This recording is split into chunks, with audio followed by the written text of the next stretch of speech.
So the principle of ascent is to be in the center, to be in the balance, to be in the maryadas of the center, to be in the boundaries of the center is the principle. So what happens when we do not keep to the boundaries, to the maryadas? Then we get caught up. If we keep to maryadas, we can never be caught up. Many people say, why have the maryadas? Say, we have the maryada, the boundaries of this beautiful ashram here.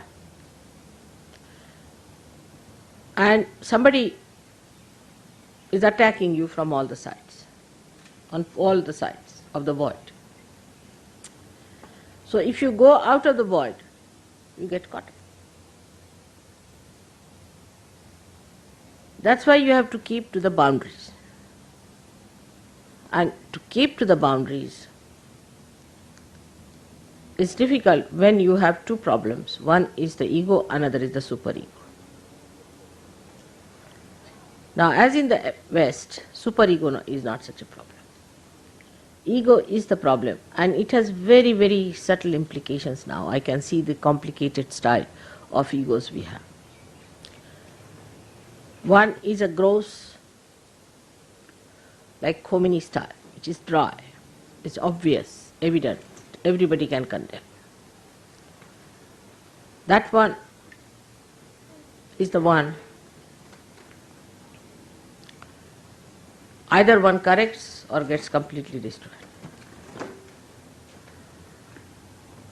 But ego, if it is of a stupid person,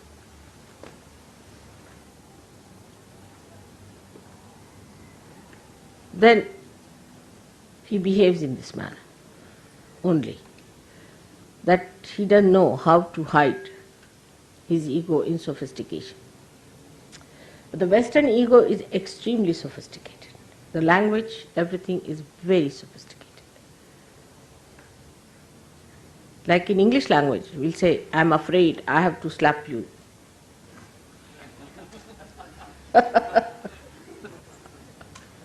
I'm sorry, I have to kill you. It's such a devious thing, you see. Once you said, I'm sorry, that means you have put a chocolate on top of that, isn't it? It's such a camouflage. Must understand. See, we must face as we are. We cannot be facing something else. But this is exactly what happens with sophistication, that we avoid facing ourselves. Today, though the day is of celebration, so in all humor we should understand what this stupid thing called ego is. In all humor, not in seriousness. But I don't want you to again feel guilty. Now, as I was explaining in the morning, how ego becomes the left Vishuddhi. I mean, even before going to the hall, my attention on the hall, I get a big lump here, just painful, horrible, excruciating. I mean, all the time it is there since I have been in the West. Can you imagine? It has never vanished. So this chakra is all the time working. Poor thing is so much now tired, Vishnu Maya's chakra. So what happens really, we should see the physical side of it. It's very important to understand. You see, from childhood, if you are taught in a society like this, where you are an extrovert, you have to achieve something, some success or this and that, then the idea of strength is given to you. That it is weakness to tolerate something. Imagine in Christian nations, that's the best part of it. I am sorry, I will kill you sort of thing. In Christian nation, you see, they have this thing, theory, that it is weakness, that if you tolerate anything, it is a weakness if you get dominated by someone. You can never be successful if you do like that. So unless and until you are possessed, you can never be obedient. This is what it is. Somebody has to possess you, absolutely possess you, like Hitler, then you can be obedient. Otherwise, everybody has a big ego, as I had told you the story of the garbage cleaner. So everybody has a very, very big ego. Everybody wants to have their own way. And from childhood, you spoil your children too much. You spoil them, completely spoil them. All the time, you'll hug them, you'll hold them, you'll do too much. Children get spoiled. Think knowing of themselves. And then on top of that, if you tell them that you should not tolerate anything, they become disobedient. So you do not know how to obey others in any way. Ego does not know how to obey because that is weakness. Obedience is weakness.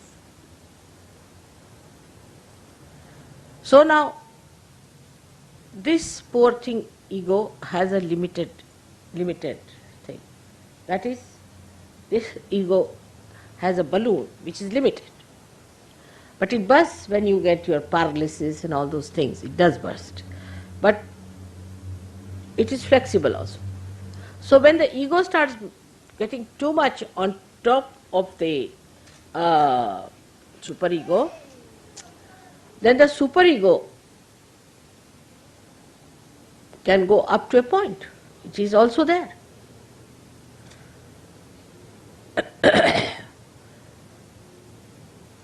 So to get rid of the ego, people take drinks, drugs, just to push it back. So increase the ego, increase the superego.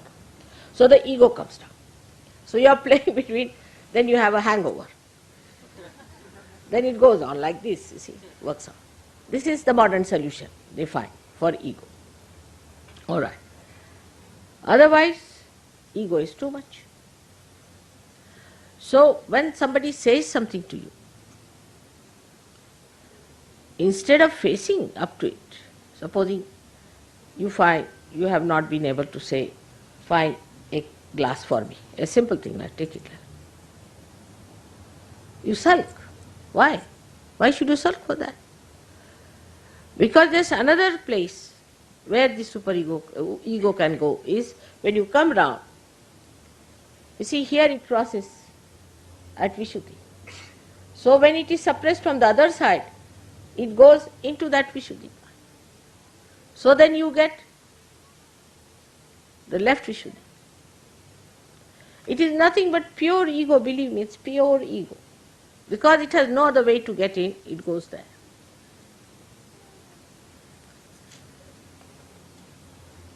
And that's how you sulk and think. Think, so you get more ego, you fill up your left side and you sulk. You never face. Now, the practical way, a central path, is established by being in reality. Now, as a matter of habit, you must develop. Supposing something has gone wrong, tell yourself, yes, it has gone wrong because I have done the mistake. All right, why did I do the mistake? Because of this, so next time no.